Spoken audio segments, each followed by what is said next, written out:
Hello दोस्तों, आपका स्वागत करता हूं मेरे एक और नई डरावनी भूतिया कहानी में।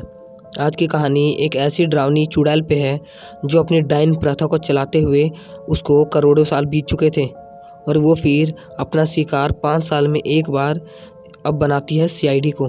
और फिर सीआईडी वाले अब इससे कैसे बचेंगे और अब क्या होगा इनके साथ, चलो शुरू करता हूँ।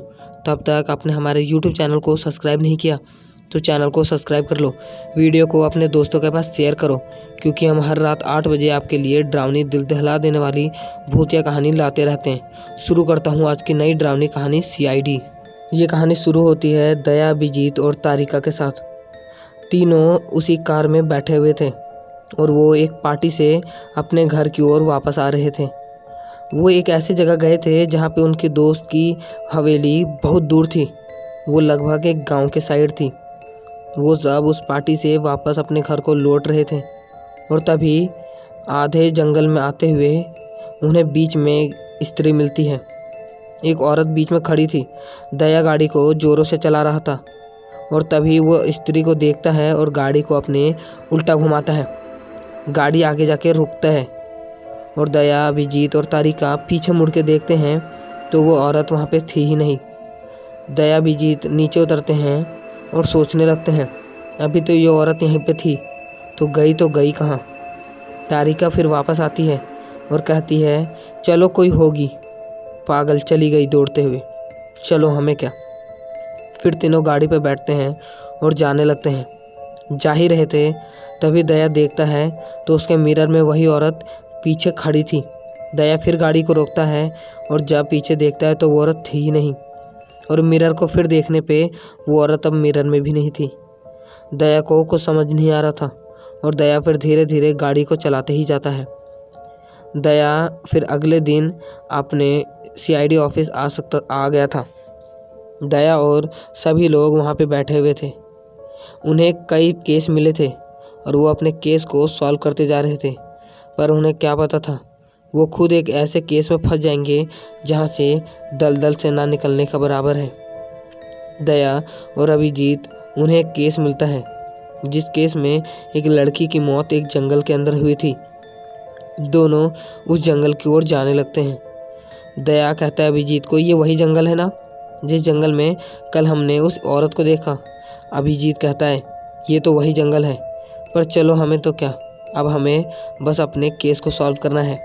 और दोनों जंगल के मेन रोड पे गाड़ी को खड़े कर देते हैं। दोनों उस जंगल की ओर धीरे धीरे उतरने ही लगते हैं। तब तक वो देखते हैं वहाँ पे लगभग 25 से 30 लोग भरे हुए थे। दोनों लोग कहते हैं, तुम लोग साइड हटो, मुझे बॉडी देखने दो। जब इस बॉडी को देखते हैं तो ये बॉडी पूरी ठंडी पड़ चुकी थी। इसके मरे हुए बहुत टाइम हो चुका था। दया और अभिजीत फिर वहाँ से वापस आ जाते हैं। उस केस के सिलसिले में सब सोच ही रहे थे।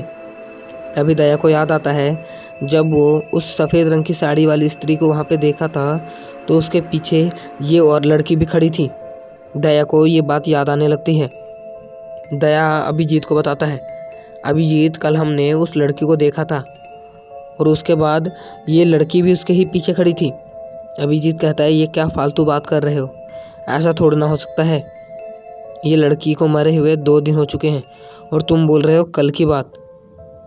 दया कहता है, तुम मानो या ना मानो, ये बात सच है, मैंने इसे देखा है। फिर दया अपनी कार को निकाल के वापस उसी जंगल की ओर आने लगता है। वहाँ पे आके वो चारों ओर देखने लगता है कि कहीं ना कहीं सुराग मिलेगा ही। दया वही जगह पर आता है जहाँ पे वो औरत खड़ी थी। दया देखता है तो वहाँ पे किसी के कान की बाली गिरी हुई थी। और फिर दया जंगलों में और अंदर जाके देखने लगता है जहाँ पे वो लड़की मरी हुई थी। दया चारों ओर सुराग ढूंढ रहा था। उसे धीरे धीरे सुराग मिलने शुरू हो चुके थे, पर ये किसका था ये अभी पूरे अच्छे से पता नहीं था। कभी पायल तो कभी कान की बाली तो कभी छोटे छोटे चीज़ें।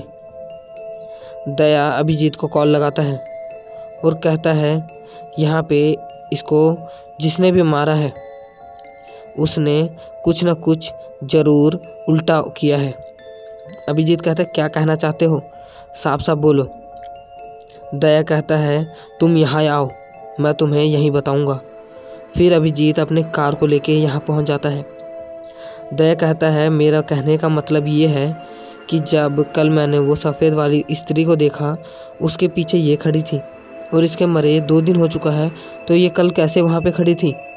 मतलब ये आत्मा थी, और जो सफ़ेद रंग वाली थी वो भी कोई आत्मा ही है। अभिजीत कहता है अब क्या तुम भी आत्मा पे विश्वास करने लगे? दया कहता है नहीं, पर कुछ ना कुछ तो गड़बड़ ज़रूर है। अब हमें छानबीन पूरी अच्छे से करनी चाहिए। उन लोगों ने धीरे धीरे छानबीन करना शुरू कर दिया और तभी अभी शाम के 6 बज चुके थे। अभिजीत कहता है चलो शाम हो चुका है, हमें जाते हुए बहुत समय लग जाएगा। दया कहता है थोड़ी देर और, कुछ ना कुछ और सुराग ज़रूर मिलेगा।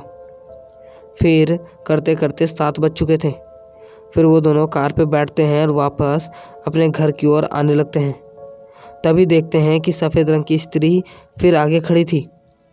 वो उस स्त्री को पता नहीं क्या चाहिए जो इनके पीछे लगी हुई है। दया अभिजीत दोनों उतरते हैं और कहते हैं तुम कौन हो, बताओ तुम कौन हो।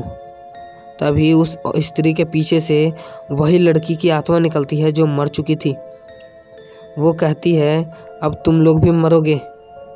अभिजीत कहता तुम तो मर चुकी हो, पर वो लड़की कहती है बॉडी मरती है, आत्मा थोड़ी नहीं, अब तुम भी मरने वाले हो। अभिजीत और दया बहुत ज़्यादा घबरा चुके थे। वो दोनों तुरंत अपनी कार पे बैठते हैं और गाड़ी को स्टार्ट करने लगते हैं, पर गाड़ी स्टार्ट हो ही नहीं रही थी। अभिजीत कहता है हमें कार में रहना नहीं चाहिए क्योंकि ये आत्मा कभी भी आ सकती है, चलो हम भाग भाग के किसी के गांव की ओर निकल जाएंगे। दया और अभिजीत जंगलों से भागने लगते हैं। भागते भागते उन्हें 10 मिनट हो चुके थे, पर अभी भी कोई गांव नहीं दिख रहा था। अभिजीत जब नोटिस करता है तो पता लगता है वो कब से एक ही जगह पे भाग रहा है। वो तो वहीं है, बस जंगल बार बार वापस वहीं आ जा रही है। अभिजीत कहता है ये क्या हो रहा है हमारे साथ, हम आगे कहीं निकल ही नहीं रहे। जब मैं दौड़ रहा हूँ तब इसी जगह पे। तब तक अभिजीत ऊपर देखता है तो वो चुड़ैल पेड़ पे लटकी हुई थी और इसे देखी जा रही थी और सीधे अभिजीत के ऊपर कूद जाती है। तब तक अभिजीत वहाँ से भाग जाता है। दोनों फिर मेन रोड की ओर आते हैं और कहते हैं क्यों ना हम मेन रोड की ओर से ही पैदल भागें, और वो दोनों वहाँ से पैदल भागने लगते हैं। भागते भागते उन्हें बहुत देर हो चुकी थी, पर वो अभी देखते हैं कि वो लड़की वहीं पे बैठी थी और स्त्री उनके पीछे वाले रोड पे बैठी थी। वो दोनों अब बुरी तरह से फंस चुके थे। करते तो करते क्या, दोनों तरफ आत्मा की झुंड बैठी हुई है। अब वो दोनों बच ही नहीं सकते थे। अभिजीत और दया एक एक जंगलों में बट जाते हैं। कहते हैं जाओ CID ऑफिस वालों को बुला के लाना, जो भी यहाँ से निकल पाए। दोनों अलग अलग बढ़ चुके थे और वो आत्मा वहाँ से गायब हो जाती है। एक अभिजीत और एक दया के पीछे लग जाती है। मेरा तो ये कहना था कि वो दोनों वहाँ से अलग ना होते वही सही है, क्योंकि अब दोनों अलग हुए, अब दोनों को मरना ही होगा। अभिजीत भागते भागते एक छोटी सी कुटिया थी, वो वहाँ पे छुप जाता है और दया दौड़ते ही रहता है। तभी दया के पैर में जोर का एक पत्थर लग जाता है और दया वहीं पे गिर जाता है। जब दया देखता है तो वो आत्मा उसके पीछे ही आ रही थी। तभी दया एक बड़े से पेड़ के पीछे छुप जाता है। दया के पैर से खून निकल रहा था। दया सोच रहा था कि मैं उस चुड़ैल से ना दिखूं, पर उस चुड़ैल ने तो दया को देख ही लिया था। दया जब इधर उधर देखता है तो वो चुड़ैल नहीं दिखती, पर दया के सर के ऊपर कुछ चिपचिपा सा गिर रहा था। दया जब मुंडी को उठा के देखता है तो पता लगता है वो डायन दया के ऊपर ही पेड़ पे चिपकी हुई थी। दया उसे देख करके डर जाता है और ज़ोर से चीखता है और दया वहीं बेहोश हो जाता है। और अभिजीत ने दया के जैसे चीख सुनी, वो दौड़ के दया के पास आता है और देखता है तो दया पेड़ के ऊपर फेंका हुआ था। अभिजीत तुरंत पेड़ पे चढ़ता है और दया को नीचे उतारता है। दया बहुत बुरी तरह से घायल हो चुका था। अभिजीत उसे सहारा देता है और कहता है दया चलो। दोनों मेन रोड के पास आते हैं और दोनों रोड से धीरे धीरे करके रोड से आगे बढ़े ही जा रहे थे।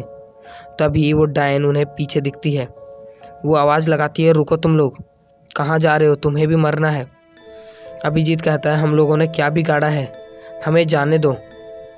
तभी वो डायन कहती है मुझे जिसने मारा तुम लोगों ने अभी भी उसको पकड़ा नहीं है। तुम उसे पकड़ो तो मैं चली जाऊंगी, उसको तुम लोग सज़ा दिलाओ। अभिजीत कहता है मैं पक्का दिलाऊंगा, तुम बता तो दो वो कौन है। तभी वो आत्मा बताती है मैंने इस लड़की को इसलिए मारा कि वो आदमी इसकी भी ज़िंदगी बर्बाद कर देता। उसके पहले इसको मरना ही चाहिए, क्योंकि जो इसका बॉयफ्रेंड है उसने ही मुझे मारा है।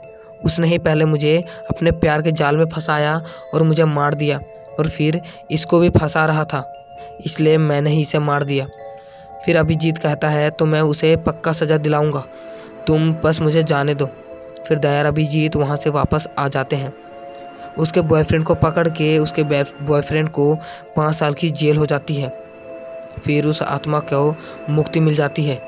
उस दिन से उस रास्ते में वो आत्मा फिर कभी नज़र नहीं आती। और फिर ये कहानी यहीं ख़त्म हो जाती है। आपको हमारी स्टोरी अच्छी लगी होगी, चैनल को सब्सक्राइब करना, वीडियो को लाइक करना, कमेंट करना ना भूलें और अपने दोस्तों के पास शेयर करते रहो। चलो मिलते हैं अगली वीडियो में, तब तक के लिए जय हिंद, वंदे मातरम।